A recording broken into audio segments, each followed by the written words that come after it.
Greetings from Bumrungrad Hospital Talks. My name is Dhave Setabutr. I am an otolaryngologist, a head and neck surgeon. I am also a diplomat of the American Board of Otolaryngology. Today our episode is about the ear.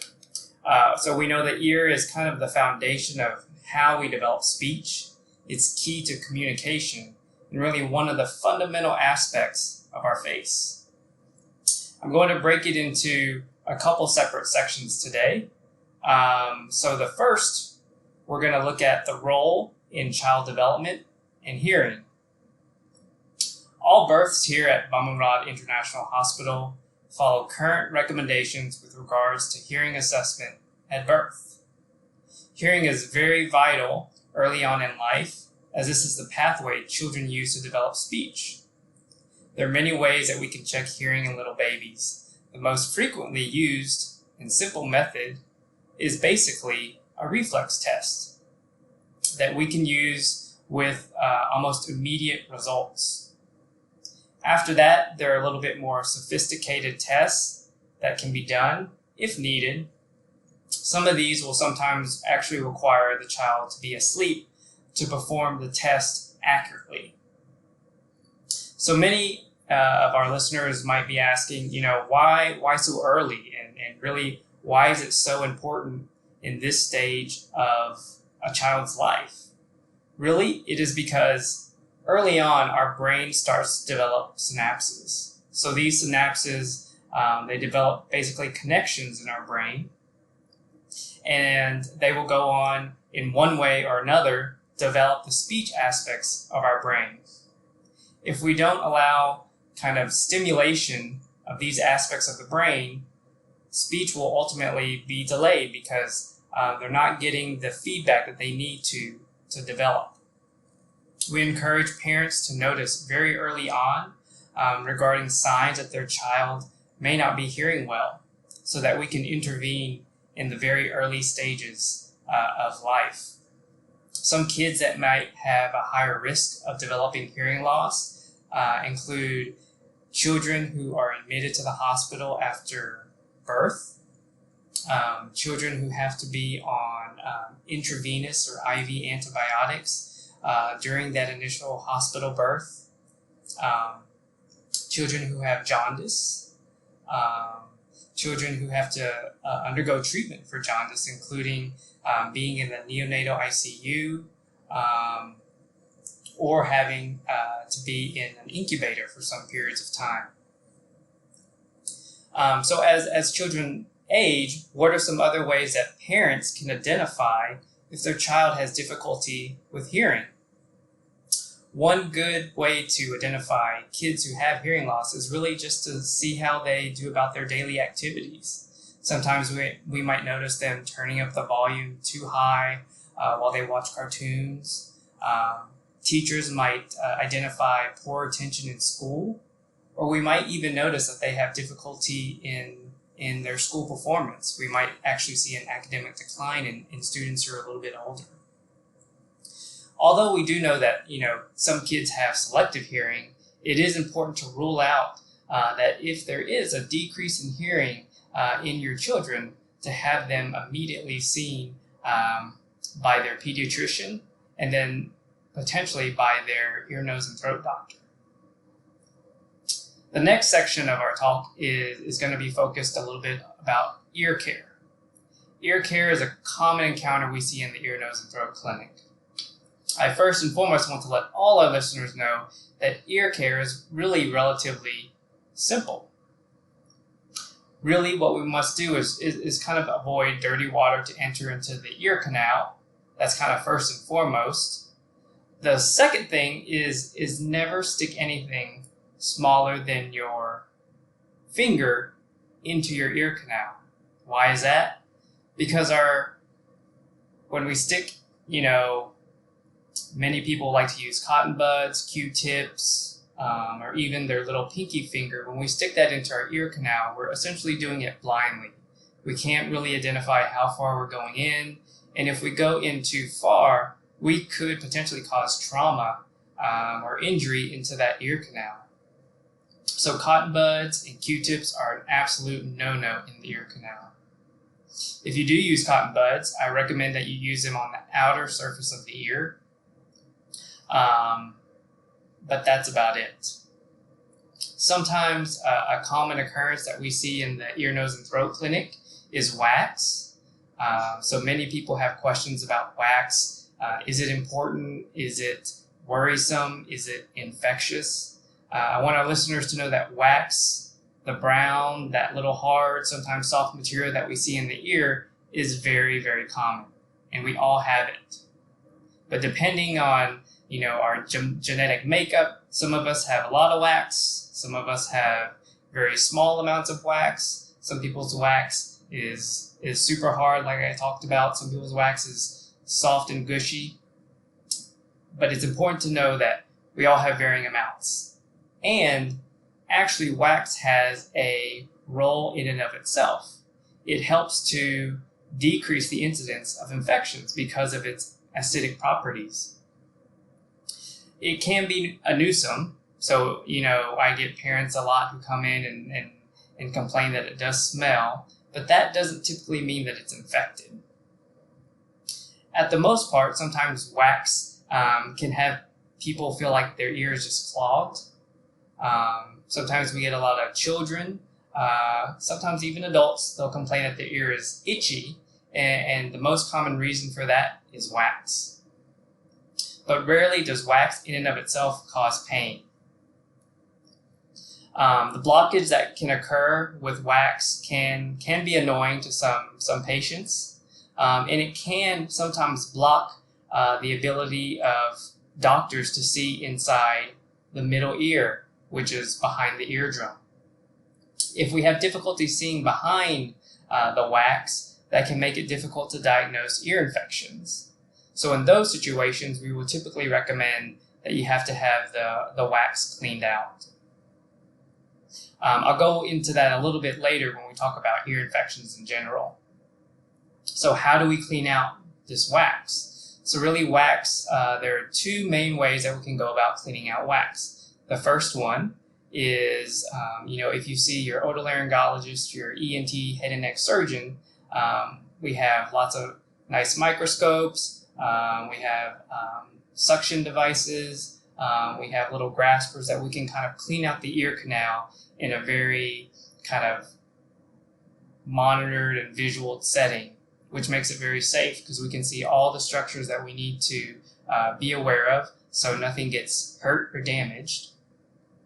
Another way that is an option definitely sometimes for smaller children or for our patients who don't feel comfortable having the physician kind of dig around in their ear, is you can have prescribed by your physician some eardrops. These eardrops, which are called otic drops, have been used for ages.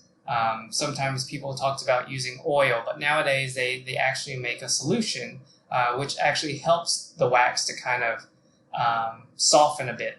So sometimes in those situations, we recommend patients use it for about a week, twice daily, and what it does, it softens it a bit, and sometimes will allow the wax to kind of fall out on its own. The next section that we're going to talk about is ear infections.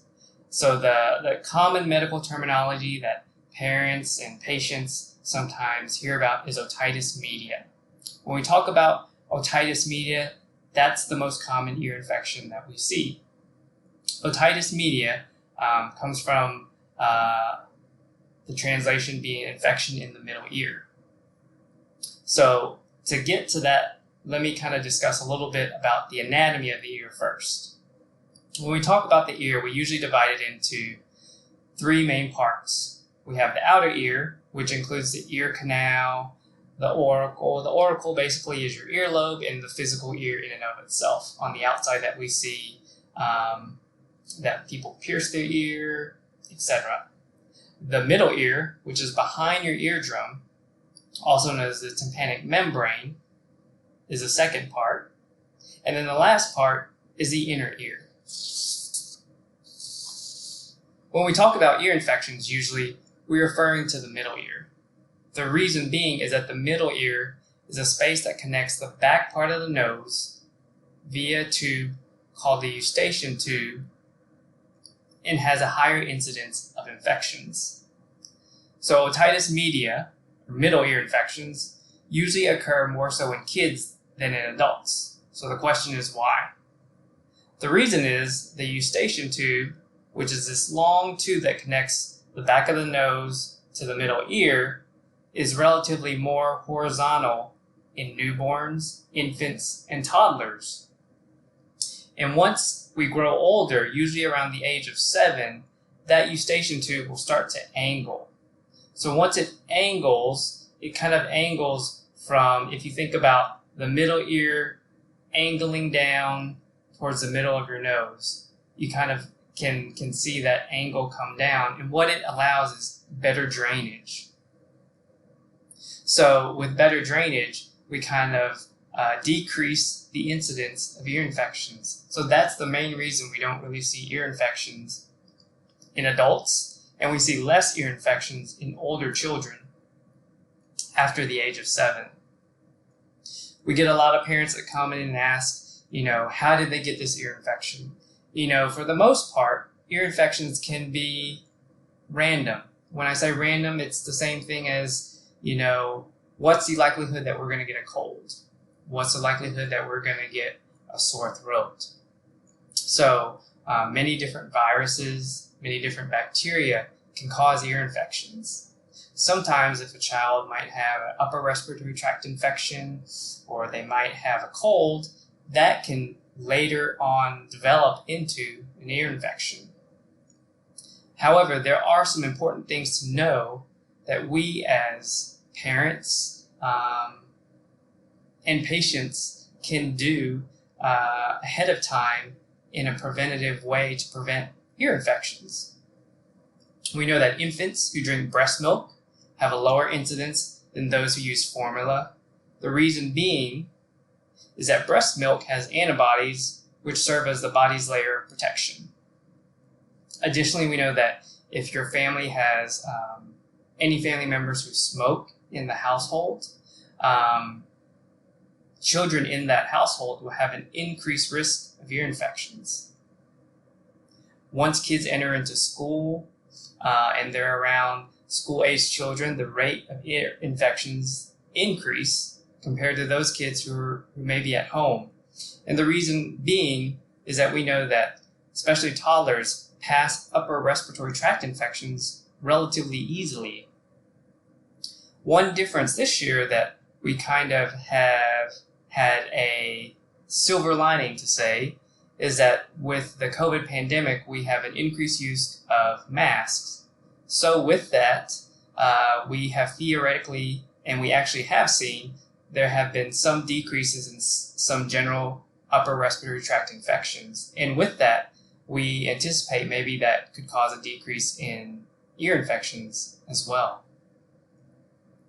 Another thing to remember, especially for parents of newborns, is that when we feed them their milk, it's important to have them somewhat upright because that allows less reflux of milk up through the eustachian tube, which could be involved in prompting ear infections. So how do we identify ear infections? For the most part, they can easily be identified when the child complains of pain accompanied by fever. As a parent of a 3.5-year-old, I know that my son has a relatively high threshold of pain. And the first time that he had an ear infection, I remember him crying in pain in the middle of the night. So I brought him to the hospital the next day and diagnosed him with an ear infection. So I guess that gives me a little bit of proof that I know that it is pretty painful for kids to have an ear infection. Because what is happening is usually it's a closed space in the middle ear, and in that closed space they can develop pus or purulence, and in that closed space you have to think about if it's closed and you have all this liquid inside, that it's going to increase in pressure, and that's what's causing their pain. So the best treatment is prompt diagnosis, and once they're able to diagnose either your pediatrician, your ear, nose, and throat doctor, they're typically able to recommend a course of oral antibiotics. Most infections of the middle ear can be treated in a week, which is 7 to 10 days, with the use of just oral antibiotics. In some instances, there can be drainage from the ear. Sometimes we might have fluid that comes out of the ear. And in those instances, we might also recommend some ear drops as well. Another topic that we're going to talk about today is what happens if the fluid in that middle ear is not infected. So that can occur as well. So in some patients, again, especially in kids, we can sometimes get kids who have fluid that kind of sits in that middle ear. They don't have an infection, they don't complain of pain, they don't have a fever, but what we end up finding out is that they have a decrease in hearing. So it might just feel like their ear is clogged. We're typically able to diagnose this with an audiogram, which tests our hearing. And then we do what's called a tympanogram, which basically tests whether or not there's fluid in the middle ear. Once we're able to test that there is actually fluid in the middle ear, we correlate that to their hearing. So we get, as I previously said, an audiogram, and that's able to detect if there is any hearing loss. If there is hearing loss, sometimes the best recommendation, especially in kids, is to actually have that fluid drained out. Because having that fluid drained out will automatically improve that child's hearing. Okay, so now on to the next type of infection that we're going to talk about is infections of the ear canal. So these infections also can cause significant pain, but we're going to see these more so in adults than we do so in kids. We see this in a lot of patients who like to swim a lot. The technical term for infections of the ear canal is otitis externa. Typically, we treat it with topical antibiotic drops. In some cases, in very severe cases, the ear canal can become very, very swollen. In those cases, we will sometimes suggest putting a cotton packing in so that we can assure that the drops that we prescribe to the patient actually get down all the way through the canal. Because really, it's important to remember that if ear drops, once we put them in the ear canal, if we, don't lay on our side for enough amount of time, if we just, stand up, go about our daily business, and the fluid or the medicine ends up coming out of the ear canal, we kind of lose the benefit of what it's meant to do. So patients with otitis externa, it's very important that we get that medicine all the way through the canal. We know that otitis externa, or infections of the external ear canal, can be very severe in patients with diabetes or who have other immunodeficient diseases. The last part of our section that we are going to be talking about today is really the aesthetic part of the ear. So we all know that apart from being an important part of our hearing, our communication, our development in speech, that the ear in and of itself is a focal point of the face. So we have many patients who might have more prominent ears than they might enjoy or they might like. And really, there are very simple surgical procedures that can be done to lessen that angle so that the ears are less prominent and they become closer to the head.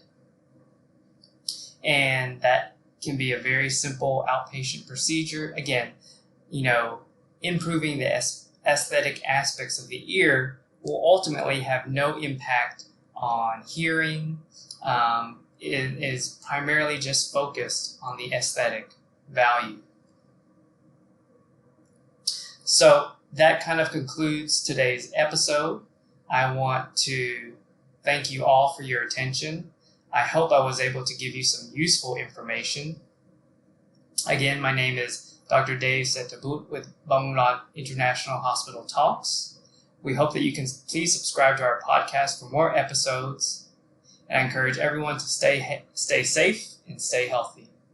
Thank you.